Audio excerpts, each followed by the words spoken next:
it must have happened. I don't know. Like, you were the first person that made me realize it. Like, it's literally like, wait, hold on. I had no idea. It's so funny. Yeah, it was pretty cool.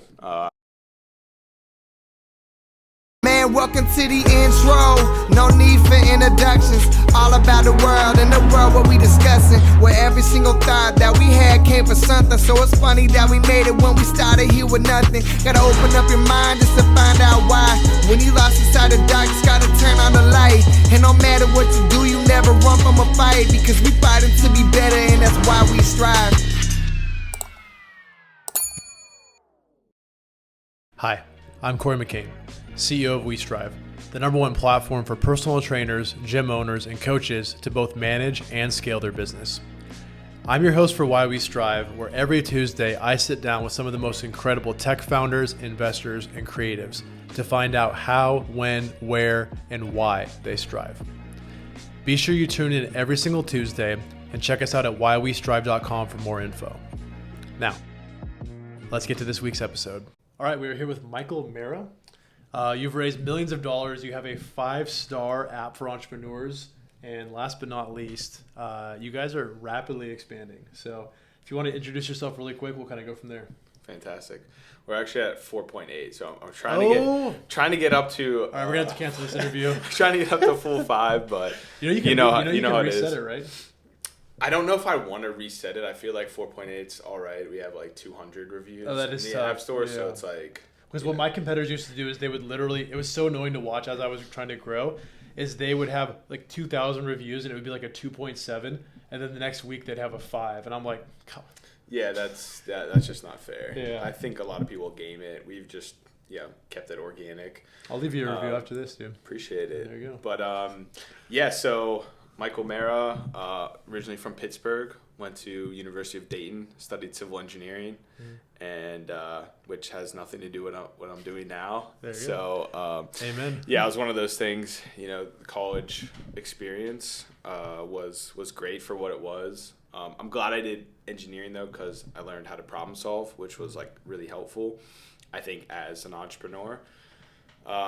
Graduated, got a job back in Pittsburgh. Did that for like 6 months, and I was like, I can't handle this corporate lifestyle. So what was the job? A civil engineer for it was like a oil and gas. So it wasn't an oil and gas company. We designed well pads for them, so to make sure that they were environmentally sound. Okay. Because when you do new construction, and especially well pads or any concrete, there's a ton of runoff from rainwater that affects a lot of neighboring towns and roads. Okay. Yeah. Good to know, dude. So it was pretty boring. Yeah, I mean, I honestly spaced out while you were describing what it was. So yeah. No, I'm just kidding. Okay, and so now we're working on Entre, though. And so Entre, that's actually, well, there's a couple of parts to it, because it's what it started off as, target market-wise, and then now what it is. So how do you want to cover that? Yeah, so, I mean, it started from me just wanting to meet other entrepreneurs, right? So I left civil engineering, got into real estate a little bit, and that's where I spent some time in Miami, but I didn't know any entrepreneurs. Like, I was never in tech, didn't go to school for tech, never worked at a startup. None of my friends or family were in tech or in startups or any of that. Same. So I was just, a dude from Pittsburgh that was trying to meet other entrepreneurs and figure out how the heck to like build an app and like grow a company. So I just kind of started this Facebook group and Instagram page back in 2017 called Millennial Entrepreneur Group. Dude, I started getting after it. I had a group called Entrepreneurs of LA. Yeah, Facebook. so yours went way better than mine did, clearly.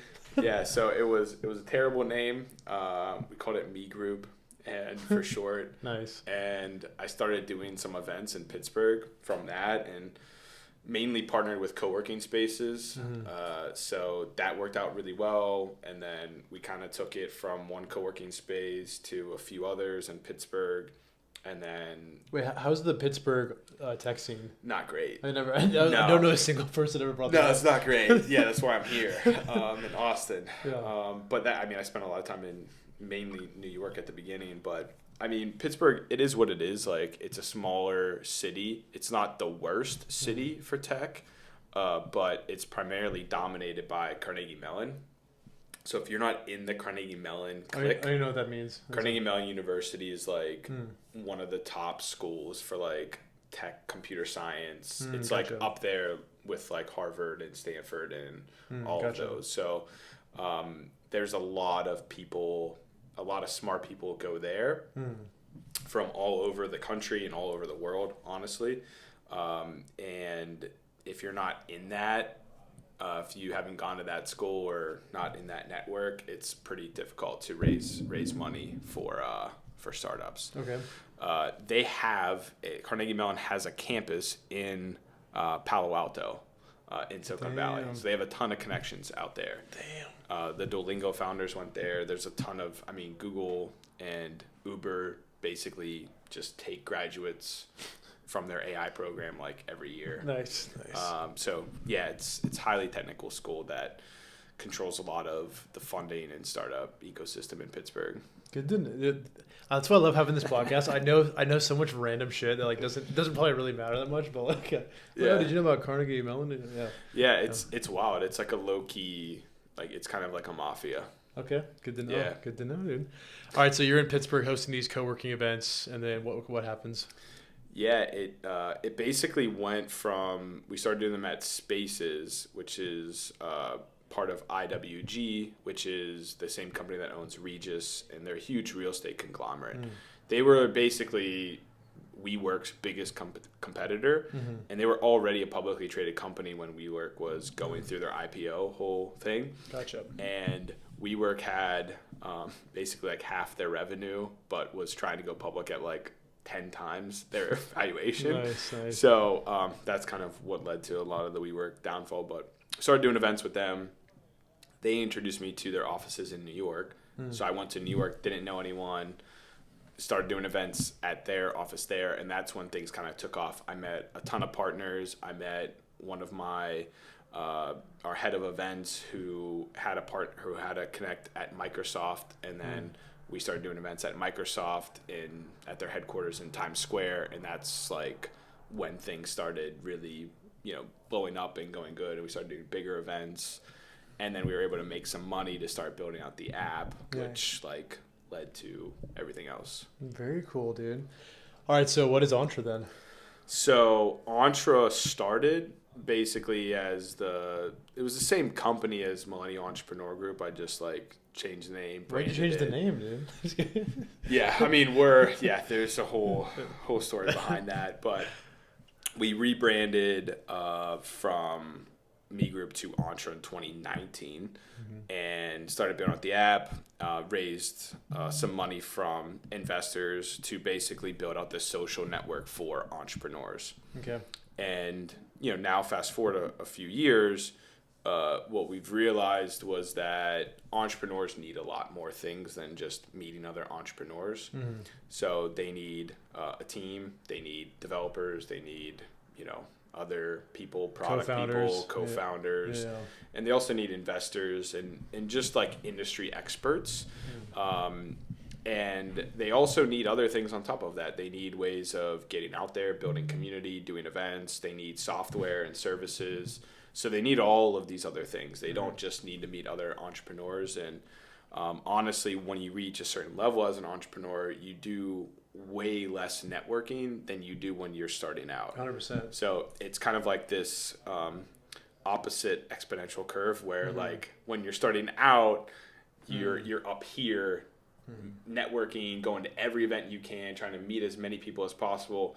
And then over time, like your time's more valuable, so you don't want to waste it going to events that you don't know who's going to be there. Yeah, like you do valuable networking. Right, which is why like your events are great. Like you want to have them more private, invite only, curated, so you know who you're meeting and you're not just showing up at a random public event that any Joe Schmo is going to be at. Exactly, which I do not go to.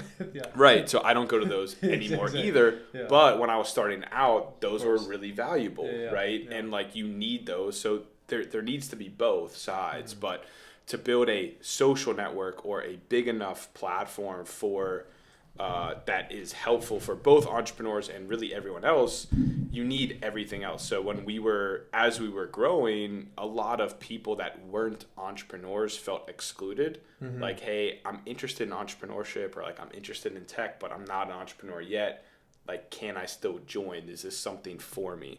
And that was never really the goal. The goal was to build this more modern professional network that was focused on helping people in the future of work, meaning how people are going to continue to be working in the future and how people want to really work, which is most people would like to, in some ways, if they can, work for themselves.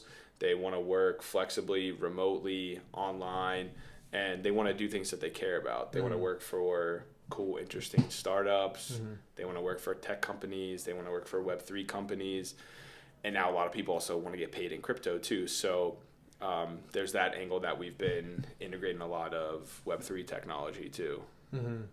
Well, I was going to say, so I actually, I feel like this is similar to, I mean, well, it's only one part of your business, but one part of your business, the whole find another co-founder, was similar to an idea that I had. Not necessarily an idea, but there was a website that was doing this years ago that was doing it really poorly about how to find a co-founder. I think it was called Co-Founders Lab. Co-Founders Lab, yeah, 100%. I think we talked about this actually. They did it. I've talked about this on the podcast many times because they got a really good job of getting like tens of thousands of amazing founders on there, and then they were kind of just like, and they did nothing. Like they never added another feature. They never sent you emails or updates. Like, it was just like dead. So I wanted to create a platform called MVMe, which is just kind of like MVP, but like you find your co-founder, like you get growing. Yep. So it's cool that you guys, that's just one part of your business, but that's cool that you guys are doing that. Yeah, for sure. I mean, that was something that I was very familiar with Co-Founders Lab. It's funny because there was two previous CEOs that I both knew of Co-Founders Lab. They actually wanted us to like potentially buy them or merge. No, their contacts are so old, bro. Their contacts are so old. It was like, I was like, you guys don't have really any value for us. Yeah. Although what they do have that is actually valuable that I do want is they have amazing SEO. Oh, their website. Oh, dude, their SEO is actually incredible. And I was like, yo, like, let's figure out that. Well, but it's their platform's so old. Yeah. It wasn't built by. The problem was it was built by older people that didn't understand what people really wanted. And at the same time, they were trying to monetize it way too quickly and way too like aggressively. But the other thing, which is why we kind of shifted away from the co-founder thing, because there's been several people that have tried to solve this problem. Oh, for sure. Yeah. And it is a problem. The problem, though, is that the problem is that it's not big enough to actually build a venture backable company behind it. Yeah. You need someone who cares deeply about the problem and is a good product person who's just like, for free, I'm going to build this and have it and enjoy yourself and whatever else, or figure out a way to monetize it outside of it. Yeah. But you also need that individual to have a ton of credibility in the ecosystem, meaning like someone like a Andreessen Horowitz or a Y Combinator. They should be the ones to drop that app or that platform, because they have so much credibility behind it and they can get really good people on it that people are going to want to connect. The problem with any other person who doesn't have a good network doing it is all the founders on there, all the developers and business people that come have terrible ideas and no one wants to actually meet. Exactly. So that's also another problem with a lot, like just building a social platform in general is very tricky with quality, right? It's like, how do you navigate this? How do you make it accessible to people, but also still have quality where people are going to continue to come back? Well, speaking of social network thing, because my first app had a social element to it, which wasn't necessary, so we deleted it, and it took me a long time to finally delete it. Once we deleted it, I was like, oh, we did not need this. Obviously, you do need your social component, but are there any features that you guys have added that you were kind of on the fence about, or you were kind of like, do we really need to have this? Like, 100%. I mean, we had so we did 13 pitch competitions. Nice. And we'll probably start ramping them up again. Like, you hosted them? Yes. Oh, okay, gotcha. Okay. And we did a couple in person, and then we started doing them virtually. And what we thought was going to be an interesting idea was to have a pitch feed where people then publicly voted on the pitches that they wanted to see each month. And then the top 5 pitches with the most upvotes each month were the finalists and got the pitch to like VCs and stuff. Yeah. So the tricky part with that was that, like, number one, maybe not the most quality companies were the top 5. Just get your boys to upvote. Exactly. Right. So, and then you run into issues with, like, okay, then it's like the same kind of companies on the feed all the time. Mm-hmm. So it's you need, and then some companies didn't want to be public, right? Mm-hmm. They didn't want their pitch going out to everyone. They wanted it to be kind of relatively private. Mm-hmm. So there was a few different issues with it. Yeah. So we had like a pitch feed. So you do have that? Yeah. Oh, we had it. We had an application. Like, we had everything built out, and 3 months later we just wiped it out. Doesn't it feel good to just, like? But were you hesitant on deleting it? Like, cause it's like. No, not really. So it wasn't really my idea necessarily. So. That's a good transition then. So what does the team look like? Like, if it's not your idea, because like I have a designer, but I'm the product guy, and so it's really rare if a feature gets through if it's actually, no, that's not true. He has really good ideas, but like typically they stem from here. So like, do you have 100% a product, or like what do you have? I mean, that was I thought it was a decent idea. I thought it could work because we were already doing the pitch competitions, and it was interesting, especially for like engagement. The main reason that I thought it could potentially work was because having people like send out, the main thing was having people send out their pitch to get people, their friends and family, to upvote them, so then they would create accounts. Do you know what I mean? So similar to like the Product Hunt viral loop, where not necessarily viral loop, but every day on Product Hunt they get so many new users just because everyone on Product Hunt is sharing their link out to get people. And you can't upvote a product unless you have an account. Exactly. Yeah. So they grow their email list like nonstop, even though they're not like, most of the users aren't going to be monthly active users or anything like that. But they're still getting emails and accounts, and they're still getting people into their ecosystem. Never heard about them. So I thought that could be interesting. It was just tricky. I think a big component of it was we didn't have enough capital for prize money. So if our prize for the pitch competition was higher, then that could have helped. There's a couple other variables, but yeah, most product things, I'm very product oriented founder. So we just are bringing on our first product person. Oh, cool. So nice. I'm going to try to take a step back from it a little bit. I couldn't imagine, dude. So it's tough. I mean, I'm still going to have a huge impact on it, but I need to focus on like the business and other things, and that's my hardest part. The hardest thing I have to do each day is like put Figma away. Like I can just sit there for 100%. days. So what is it? So how big is the team right now? Like, so we have 20 people.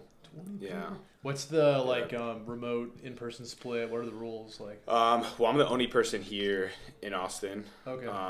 Besides Solly, who helps out with content. Who was the guy that helped you with the beer pong tournament? That was Sean. Sean's in Florida. Gotcha, okay. Yes. Gotcha. So Sean's in Florida.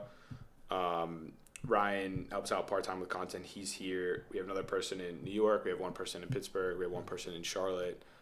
We have another person in Miami, too, who helps out part-time. And then the rest of the team is mainly in Latin America. So CTO's in Mexico, Monterrey. We have 3 developers in Mexico. We have 4 people in Argentina, 1 person in Colombia, 1 person in Venezuela. Dang, and then we have 4 people in Africa as well. So sick, dude. Okay. So, we're all over the place, man. We're truly a remote company. I think once we raise our Series A next year, like, I want to start building out more of an office here in Austin and building the team out here, because I think there is definitely value in having some level of in-person work going on. But I think we're kind of in the same boat, dude, because like my whole team is remote too, like Ukraine, some in South America.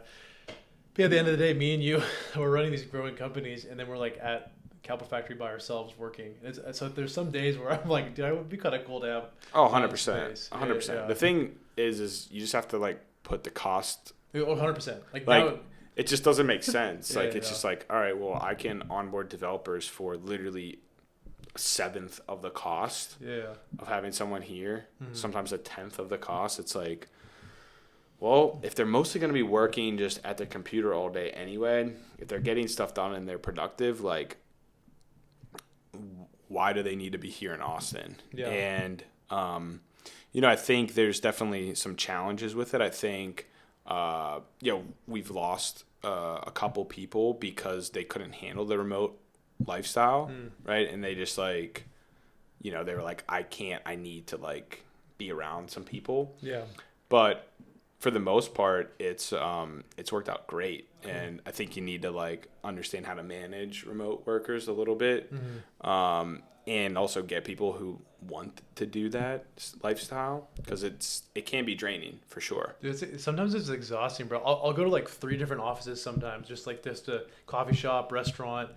I'm just like, my mind is like, I can't do it. Yeah. Like, I mean, it's good to get out for sure, because Yeah. like today I just worked all day at my apartment, and like I got a lot done, but at the same time, I mainly stayed because it was raining. But like, it's so nice just going out.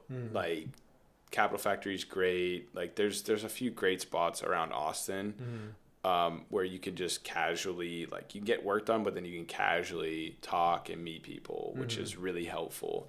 And I think that's a huge part of like where we eventually want to get to, is eventually have in-person spaces as well. It's like we're building out this virtual platform as a way for you to meet new people, connect, build your teams, build community, do all the things that you need to do for the remote work and virtual work and virtual networking, but then open up physical places, and with your membership you have access to all of that. So it's kind of like WeWork's real plan that they really wanted to do. Nice. I always thought WeWork was going to be our biggest long-term competitor.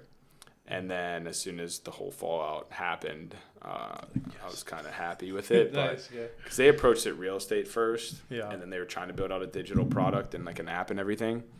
And we're approaching it digital first and then real estate later. Oh, very cool, dude. Yeah. Okay. But that's gonna take some time. That's gonna be like Series C. Yeah, fair, as it should be. Yeah. Wait, so let's talk about, because not when I first met you, actually, because I had met you before, but like we didn't really start talking until like March, April, May-ish. And at that point, you still had your app and everything, but you guys were a like Web3. You were like Web3. So like, what was the shift, and how much is Web3 still involved in your platform? It's definitely still heavily involved. I mean, we're very pro Web3. We're just not exclusive to Web3. So it's one of those things where initially last year when we started integrating our first blockchain and started integrating wallets and some of the first Web3 stuff, we were very, and this was like peak just crypto hype for the most part. You know what I mean? It's just like Doge is going off. Like it's just like everything's going crazy. So yeah. everyone's like Web3 and money's flying and all this stuff's happening.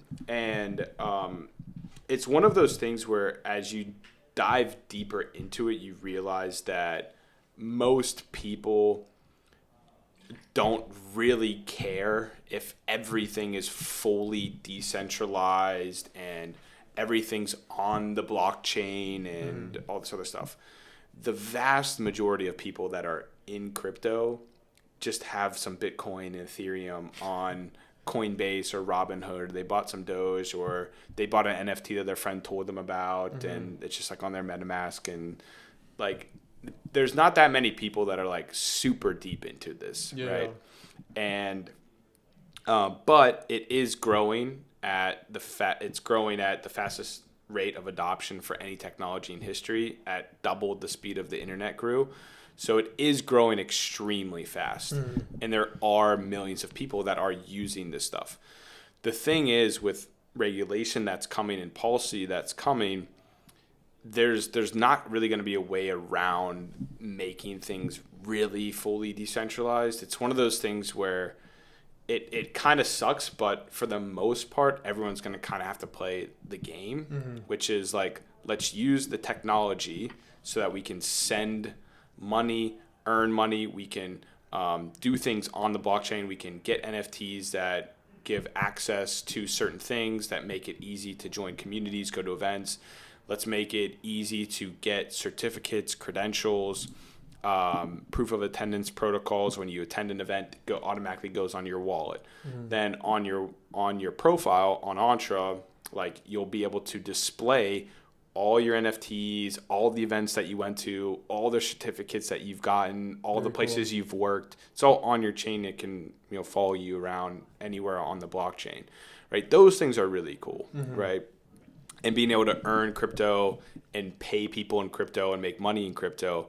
We're paying 6 people on our team with USDC. And it's really valuable because it's the fastest, cheapest, and easiest way to pay people. Very cool. So there's a ton of benefits from it. It's just one of those things where it's going to take a really long time for things to get fully Web3 and fully decentralized. And it's fully decentralized means, for the most part, a shittier user experience because the mobile app stores don't mess around with crypto. They're not going to allow you to do crypto transactions. So you're not going to, and nothing's going to have mobile app. It's all going to be Web3, which is not a great user experience for people. You think like there'll be like a new app store that comes out? Like, there's a lot of people working on stuff like that. Obviously, Jack Dorsey with Blue Sky and his whole Web5 thing is they're trying to build out this new kind of internet, basically, and apps and everything that's kind of built on this. And he's heavily Bitcoin. He loves Bitcoin, and I think there's a lot of great things that come with the Bitcoin network, but I think I just don't know. My main concern with all of that stuff is just like, I always go back to, as like a product person, I always just go back to user experience and like, do people even want it? Exactly. Like that's always a thing. Like, or do they just think they want it? Kind of right. It's the idea of it's great. The idea of it's fantastic, but getting people to use web and getting people to use mobile web just to like create a post that's decentralized and on the blockchain, not many people really care. Yeah. And most of the people in the US, they don't. USD is still extremely valuable, and you can still do a ton of stuff with it, right? In other countries, crypto is much more valuable, and this is why having a global team and like platform, we have users from all over the place. It's like really interesting to see. That's cool. Crypto is way more valuable and important for people outside of the US. Because with us, we can send Venmo and do everything 2 seconds, and it's easy, and the US dollar doesn't go up and down so much. Like 8% inflation or whatever we're at right now, obviously there's different people saying different things, but like literally in like Argentina, it's like 100%. Yeah, it's crazy. Like things are worth like something one day, and the next week it's like double the price, or like certain things. So it changes so much in other countries that like crypto is really valuable for them. For us, it's not like as valuable because we already have a lot of things in place. And were you a big like Web3 guy before like Entre made this pivot, or? Yeah, I've been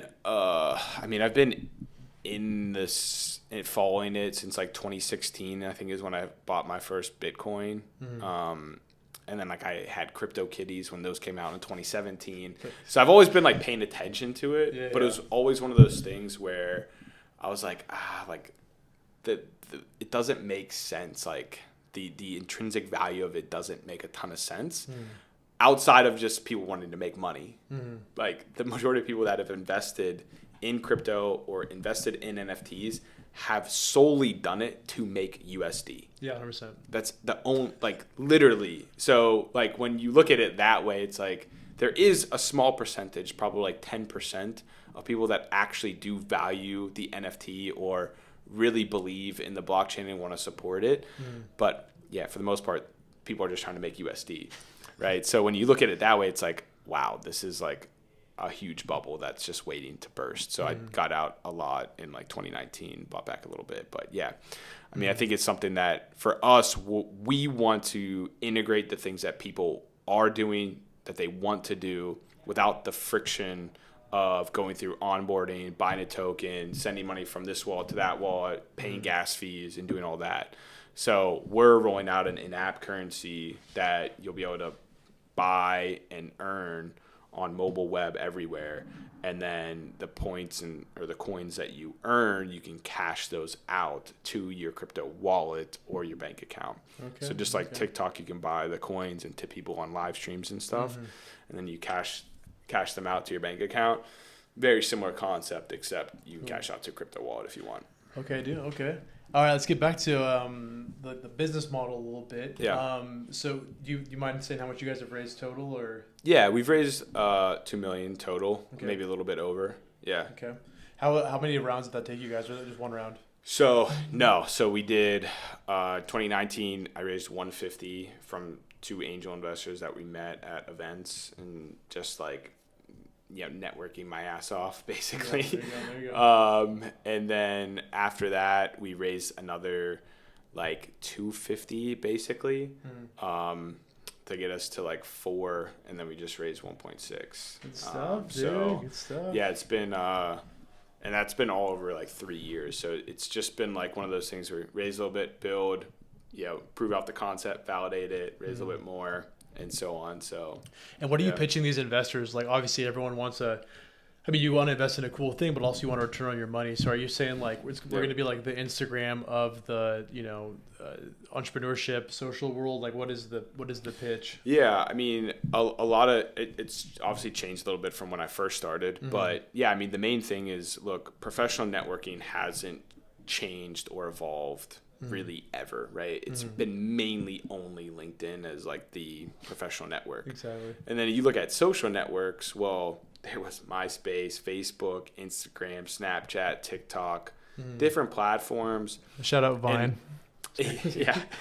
And, they had different demographics and some skewed younger, right? So how I compare, or like a good analogy is like, we're the like Instagram or Snapchat to Facebook of LinkedIn, right? It's like I knew where you were going. I was still excited to hear it. Yeah. That's good. It's kind of like that, right? It's like, this is meant for younger people, for people who want to be their own boss. It's like who want to work online, who want to work in tech and in Web3, who want to have access to software to do things that they're doing on other platforms. So with this, like, you don't need Zoom, you don't need Slack. Like, we have the software baked into the product, right? So the goal is getting this whole next generation of the workforce and all these individuals that are just starting to get into their careers or maybe make a career transition. It's like, look, set up your profiles here instead of LinkedIn. Do your meetings here instead of Zoom. Build your teams and communities out instead of Slack and Discord. And for a fraction of the cost and in a place that actually cares about you and is built for you, rather than these massive companies that are not going to give you the time of day or help you fix your problems or really care and support you. So, LinkedIn's always been more for the 9-to-5 corporate lifestyle. We're just like the anti-corporate. Dude, I will say, like, as I was thinking about the whole Slack thing, like, you guys have a gorgeous desktop platform too. I think you were showing me it the other day. So it's like, it's not just like this cool app, like it's a very sleek desktop application too, which is exciting. So what's your business model? Is it charging these companies for like this all-in-one tool basically, or like or is like you're gonna keep growing it till it's like Instagram and you're selling ads? Like, how does that work? Yeah, I mean, right now we've made most of our money to date through just like events, sponsorships, and doing some promotions through the app or other channels. But we make a lot of money through our pro subscription, right? So right now it's mainly B2C, right? We haven't even really opened up the B2B or enterprise side of our whole business yet. I think you were working on that. Yeah. So when we roll out communities, you will be able to create like private communities, and like we're going to use it for our team communication tool, and we will likely have a whole separate like team plan and all of that. So We will be rolling out like business profiles soon. When you create a business profile. This launches in January. We're recording in November. So it will likely be, so communities should be live at the beginning of the year publicly. Like we're already testing if you're watching privately. This, it might be live. I don't know. Yeah. so we'll see. It should be live, or if not, it's in like private, or it's in like, there are already some to join, but we're only approving a certain number of them first. Okay. But yeah, so right now we're more focused on like the individuals, if you will. So users can upgrade to Pro, which gets them access to all these deals and discounts with all of our software and service providers. They get access to record meetings, events, live streams, all of that. So you can do video, like full on virtual events, meetings as long as you want, all of that stuff through the platform. Okay. Pro users can record them. Pro users also get guest mode. So when you're doing a meeting, the person that you're doing a meeting with they just put their name in, they can come right in. They don't need to like create an account or anything. So it's like easy access for them. They get a Pro badge on the app as well. And then we're doing exclusive like events and stuff also for Pro users as well.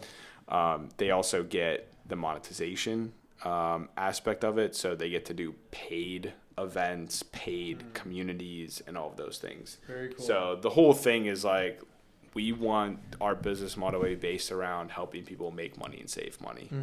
So like, there you go. The more money that they make and they save, the more money we make. Very cool. And I love I was really shocked when I went into your app the other day, because I thought, because you guys had like Clubhouse, but it was with video chat, which I was like super impressed by. And then you guys have a video partner that you introduced me to, so I'm going to be using them too. Mine won't look as advanced as yours, but it's good to know that they could possibly do that. But I was impressed, man. It was literally a it will even be better when we switch to them. Oh, you're not even using them yet? No. Oh, that's just you guys. That is built on AWS Chime, which is right. Okay, AWS's video conferencing backend. So it was easier because the rest of our app servers and everything's on AWS, and Chime is actually really cheap and affordable. And you can also use your AWS credits for it. So it's like a good like starting point, but that's mainly built for meetings. Like they built that so they don't have to use like Microsoft Teams and Zoom, just internally at Amazon. But it's a good, easy tool.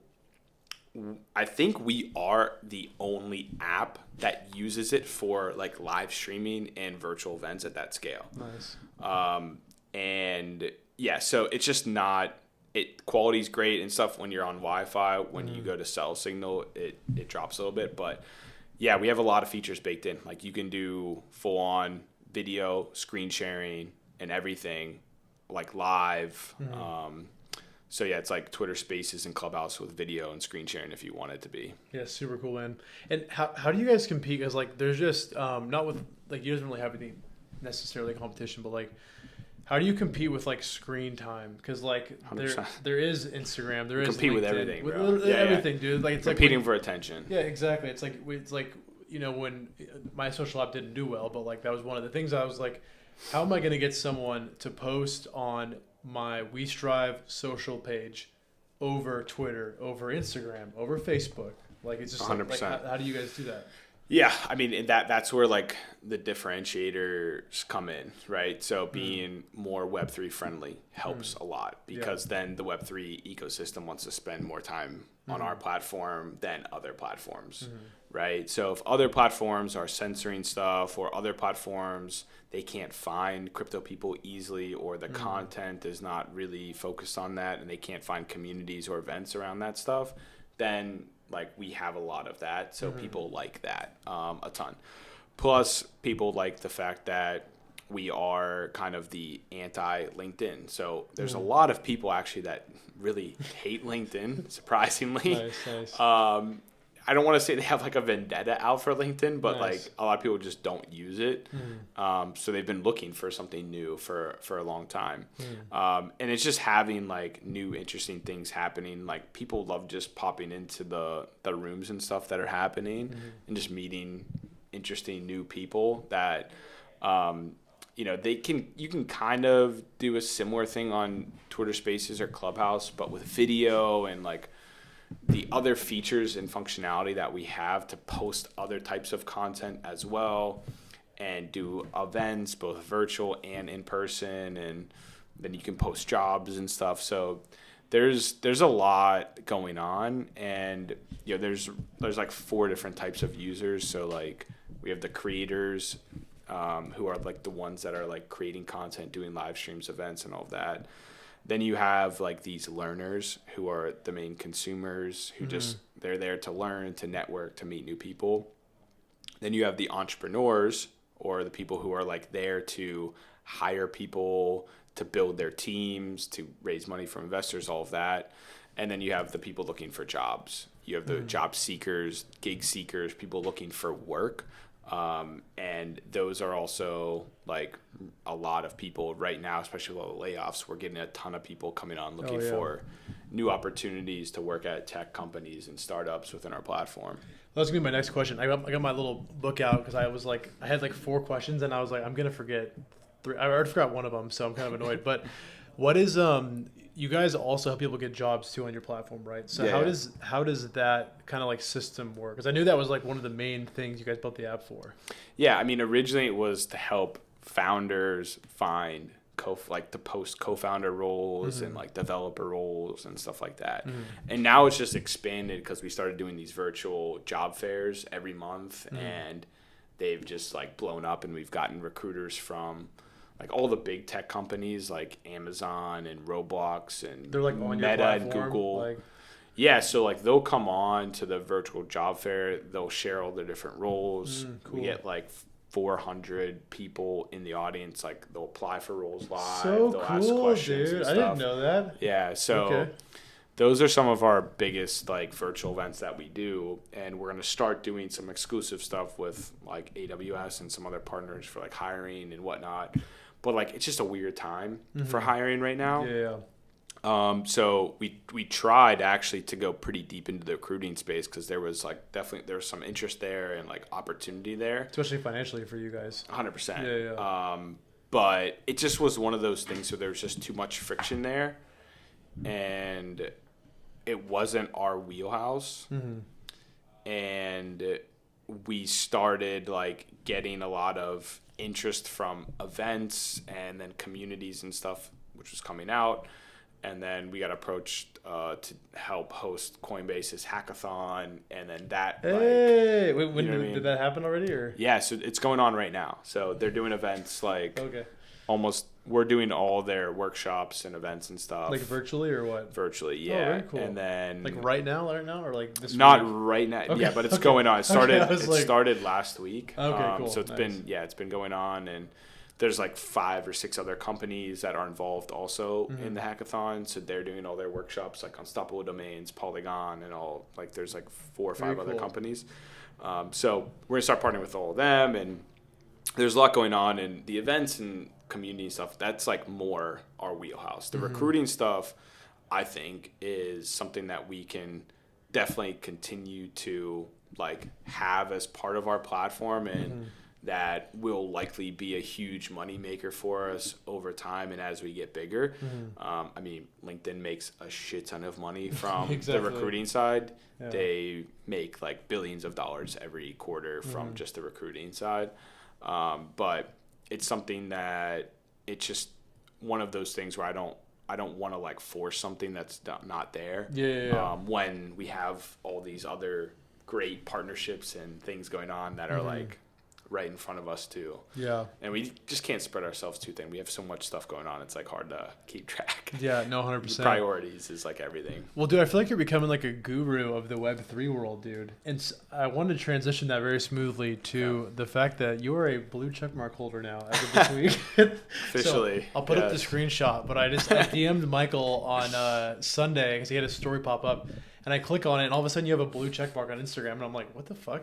And then I was like, when did you get a blue check mark? You're like, what the fuck? You're like, I don't know, dude. Like, it was so funny. It must have happened. I don't know. Like, you were the first person that made me realize it. Like, it's literally like, wait, hold on. I had no idea. It's so funny. Yeah, it was pretty cool. This weekend that happened. It's a good weekend. Yeah, it was a pleasant surprise for sure. So cool, dude. So one question I have about Clubhouse is like, I kind of know, I feel like I know the answer to this, but like I'm curious to what you think. What do you think Clubhouse did wrong? And when they were hitting their stride, what would you have done differently to not shit the bed, essentially? 100%. They have shit the bed. I mean, I agree 100%. I mean, for context, like I got on Clubhouse relatively early and ended up building one of the biggest clubs on their Future of Work. We have like 270,000 people or whatever. It was like a top 12 or it was probably a top 10 club at one point in time, but I know all the big club owners and like I was like in it like hard. I've probably seen you on there. I wonder if I 100%. Like I got to interview like the founder of Reebok, like Steve Madden, like Jesse Itzler, like some crazy people I was in the room with, and it was insane. If you got in there early, bro, I was in rooms with people. I'm like, how am I in the room with this person? 100%. You got in, dude. I can't even remember some of the people that. Yeah, it was insane. It was really really cool, and they just didn't focus on what made the app special, which was the exclusivity. Like. What made Clubhouse was the fact that it was exclusive and there was high quality people on there. As soon as it opened up to the public, all the value of it went away because anyone can join. Like moaning rooms and shit. Like, it was just nonsense, right? And I knew this was going to happen. I was like, as soon as this gets bigger, it's the same reason as you grow as a founder, you don't go to public events. Exactly. It's the exact same thing, right? So what made it cool was the fact that they had the top of the top Silicon Valley founders, all these people on there, like celebs on there early, right? If you or me made that app, the same exact app, made it invite only, no one would join. No one would have ever heard about it because it had just been bozos from Austin talking about nonsense all day. You know what I mean? Exactly. And our friends, but it'd been like, why would I do it? But they had the exclusivity thing. And if they did it right and turned it into a better content platform, then they could have survived like even after that. They didn't curate it at all, dude. It was just the problem was the thing with clubs was to manage a community and to like operate a community. Live audio is the worst way to manage a community. It's like, how do you manage a community through live audio only? It's like almost impossible. Like there's no interactions. There's no boards or anything like that. There's no boards, there's no chats, there's no channels. How do people know about anything? You can't record anything. Like there's no video, screen sharing. Like how do you facilitate a community? How do you do workshops? How do you do virtual events? Like it just didn't make any sense, right? So, and video is still king. Like they tried to make audio this thing. It's like, no, like people still love to consume video way more than anything else. Yeah. Look at the top platforms in the world. They're all video platforms, right? So when a creator spends 3 hours in a Clubhouse room and they just did recording like relatively recently, like that wasn't even around for a while. But if a creator spends 3-4 hours creating content and talking, and they can't even get the recording of it, and they can't get the video of it to repurpose that content out onto the biggest channels there are, then it's a waste of their time, right? So and it's a waste of that social share for the platform, for Clubhouse. Exactly. So like, you know, if we were doing this and we weren't filming or anything, then the value of it goes down. Record. Yeah, if this didn't record, then it's like, you know, like how much value is that, right? If you don't catch it live, then it's like you missed it and it sucks. So yeah, I mean, I think they didn't realize that it was the best professional networking platform that was ever built. And they tried to make it a social audio app. And it's like, dude, like just if they had like our... If they had Michael Marra. If they had me, no, like if they had our like thesis and they were trying to build the next LinkedIn, they could have done it. They had everything that they needed to do to completely build the new LinkedIn. They had the great people on early. It was a very, very heavily business, tech, startup focused platform. I had great content when I started on there. It was insane. It was so good. I was in rooms and I started like writing stuff down. Like it was insane. Yeah. I mean, you're in rooms with. I mean, I got talked to Jason Calcanis multiple times. Got talked to like a ton of people from just. Yeah, it was insane, dude. Yeah. Like all the time. It was crazy. But yeah, the value of it was that, and they could have done. I mean, they could have kept that whole model going. Like I think the majority of people that were on there early would have paid at least $10 a month. And people would have been thrilled to pay $8 a month, like Twitter, right? Yeah. If Clubhouse started charging $8 per month, and the only way everyone only got one invite every month, I think that they still could. They could have, number one, made a shit ton of money. 100%, yeah. And they would still be around because the network still probably wouldn't even be that big. It might be in the couple millions, but you're only inviting one person each month, right? And maybe not everyone's even inviting one person, but everyone's still trying to scrap over invites, and there's still that exclusivity factor. So, yeah, I mean...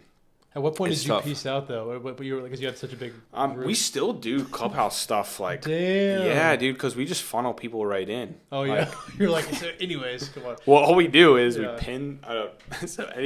most of the virtual events that we do... Yeah. Like not everything, but like a lot, especially like the bigger events that we'll put on, we'll open a Clubhouse room, we'll pin the Entre room link at the top, and then I'll just have the Clubhouse room open on audio, then we'll do the virtual event on video on Entre.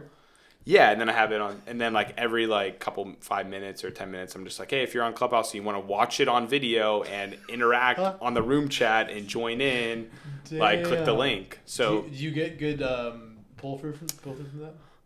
Yeah, I mean, we'll get a few users like every time, pretty much. It depends. Like there's some, like if we're trying to like really get out there, like I'll reach out to a few of my friends, and I mean, there's still people on there. The thing is like, the quality's not as good as it was, but like we just use it as a user acquisition channel. So mainly. Smart, dude. So it's still like you'll still get more users from doing that than like open up a Twitter Spaces and doing the same thing. Yeah, exactly. You know what I mean? So it's still somewhat there are still people on it, but it's definitely dwindling fast. Yeah, man.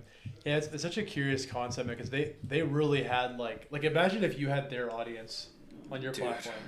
Bro. It's like, dude, it's so big, bad, dude. bro. Oh man. Yeah. It's yeah, I mean, I think all the time, like if Andreessen did what they did for Clubhouse to us, what did they do? Was it just like an early? I mean, it was all of them. Like the reason that Clubhouse was because Andreessen put in $10 million, and their whole team, meaning Mark Andreessen, Andrew Chen, they got all their friends, all the other founders and investors that they know to get on it early, and then to tweet about it, be like, yo, Clubhouse was crazy tonight. And then everyone's like, what the fuck's Clubhouse? Yeah. And then everyone's trying to get in. That's how it all started. Well, like, it wasn't Paul. No one knew who the fuck Paul was. But he started Highlighter, and then he was an EIR at Benchmark. So he was already tapped into, like, the Silicon Valley Paul? Network. Paul Davidson, the founder, one of the founders of Clubhouse. Oh, gotcha. So okay. He was already tapped into the Silicon Valley ecosystem, but he didn't make it what it was. It was Andreessen giving him $10 million and giving him their network. Dude, they were doing rooms on there. Imagine if like Mark Andreessen is like, hey, every personal trainer, like download, I'm using WeStrive, like sign up and train with me. Exactly. I mean, that's basically what it was. Same thing. Like, oh, Mark Andreessen, Andrew Chen. Dude, they got Mark Zuckerberg. They had Elon on there early. They had Jack Dorsey on there early. Yeah. So it's like, yo, imagine Elon comes on Entre. Like, Exactly. yeah, we're going to blow the fuck up. Like, obviously. Exactly. Like, no, that's what it was. you know what I mean? Because when it first, I didn't know. So I knew everything. I didn't know they had the $10 million investment. Dude, they got $10 million when they had 1,000 users. I did not. That makes way more sense too. Because like it was, I thought it was dumb, so I didn't sign up for like until late 2020, even though it started kind of early 2020. Yeah, all my buddies were on it, and I was just like, "What is this freaking app, dude?" But yeah, anyways, we're talking about Clubhouse way too much. We're gonna get back on Entre. I could talk about that for days. Though, it how is. they tanked. So wait, what is it? What is a day in the life for you as a founder of Entre? Few calls in the morning with my team. Lot of so we do like dev calls in the morning, then product calls in the afternoon, and then normally it's Mondays are usually like today is like a lot of just calls with the team and stuff. So there's like probably 5 or 6 calls with the team, and then the rest of the week is just mainly one call in the morning, one call in the afternoon, and then between there, just hitting the gym. A lot of hitting the gym, getting swole. Mainly just like, calls with either investors, partners, just like getting stuff done on Slack, emails. Not on Slack soon though. Putting Entre full time. Yes. Well, yeah, that's the plan. Like we're moving over our team here. We made one last week. We're testing it this week. I don't think we'll be able to fully move over until like another couple weeks, but we're close. I'm excited, dude. Yeah, we're close. So yeah, I mean, every day is like a little bit different, which is what I love. Same. Because if I do the same thing over and over again, I go crazy. Same. So yeah, I like to keep it up a little different. I'll get a workout in. If I stay up too late working or my mind's just running, then I'll get a workout in like lunchtime. Otherwise, I try to go before my calls start.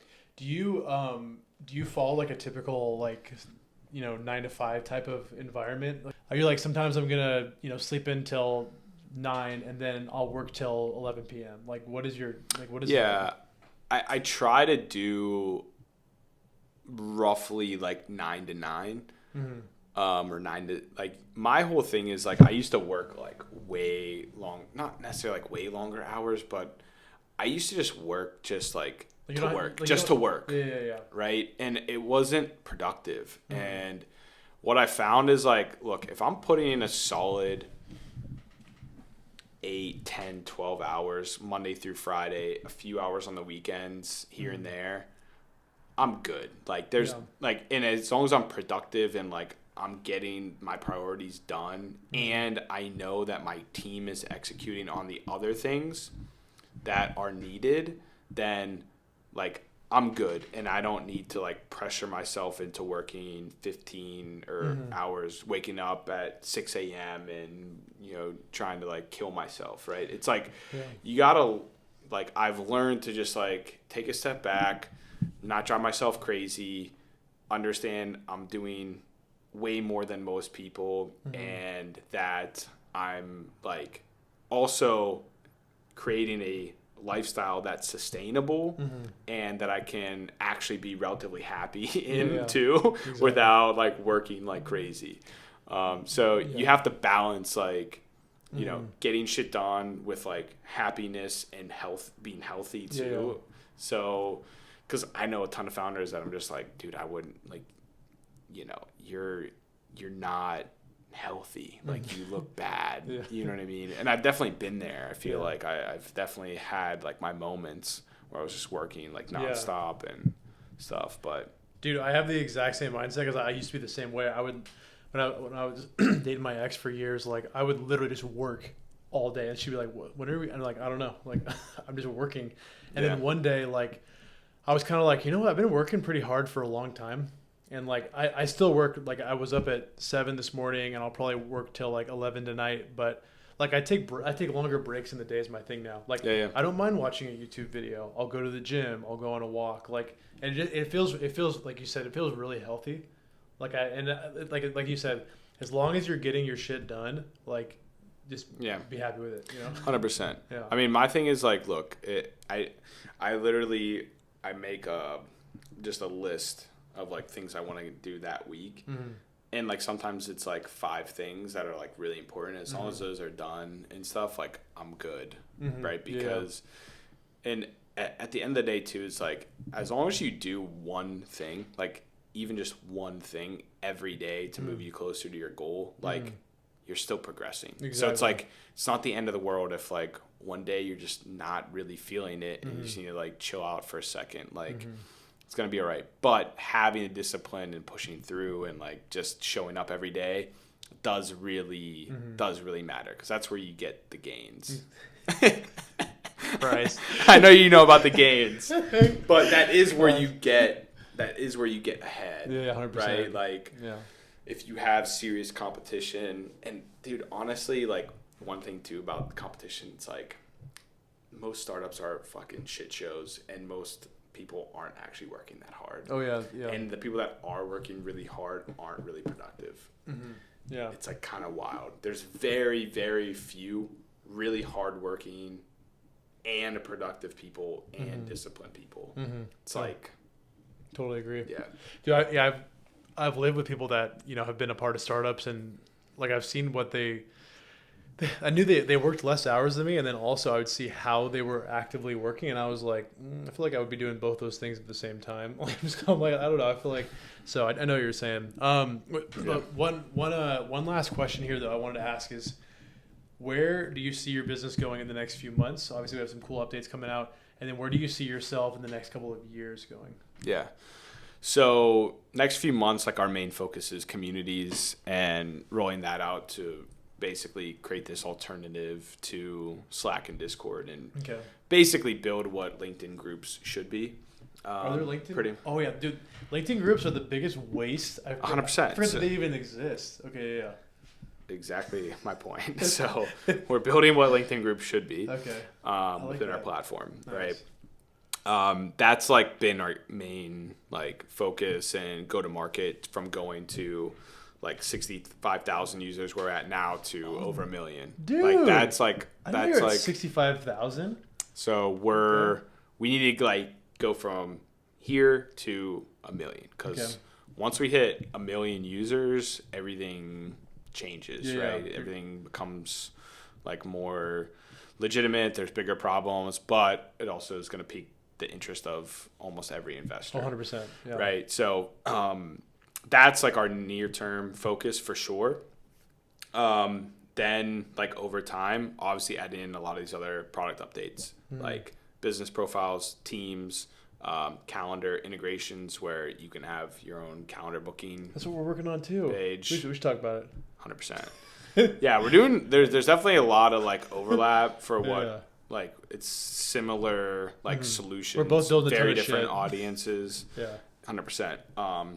But yeah, so it's like, all right, well, we've replaced Zoom, right? We've replaced pretty much all things that you can do on LinkedIn. We're about to replace Slack. Now, what's another thing that people use almost every day is like Calendly, right? They send out their links and people book calls. Well, it's like, all right, there's the free Calendly, which you can do like one thing, but then you have to pay like $8 a month to do like multiple events. And then if you want to charge money for people to book calls with you, then you have to pay $15 a month. And then it's like, and you still have to pay your Zoom subscription. It's like, why are we doing this? Like, it's a very simple thing. You need to click a button, book time, and the calendar invite goes out, and then do a video call. Yeah. So we already have basically 90% of it. So that's going to be next, along with business profiles and teams and all of that. And then we definitely want to get into payments more. So paying either just contractors and freelancers, or them plus your team. Okay. So we'll see how we want to play it, because there's definitely a lot of like payroll solutions and stuff out there that I don't know if we want to get that deep into it. I was like, where do you draw the line? Because that's like competing with QuickBooks almost. Well, not QuickBooks. It's not really QuickBooks. It's more like Deal. It's more like Deal.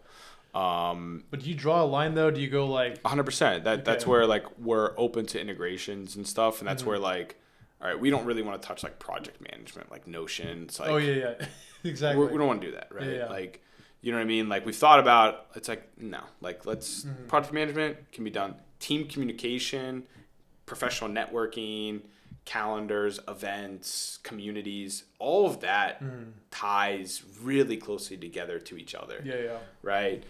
Payments and stuff too, banking, all that stuff. It's like edge case, adjacent. right? It's adjacent, sure. but like we could easily just have partners that exactly. like we either like integrate with, like add our APIs together, and we're good to go. Yeah.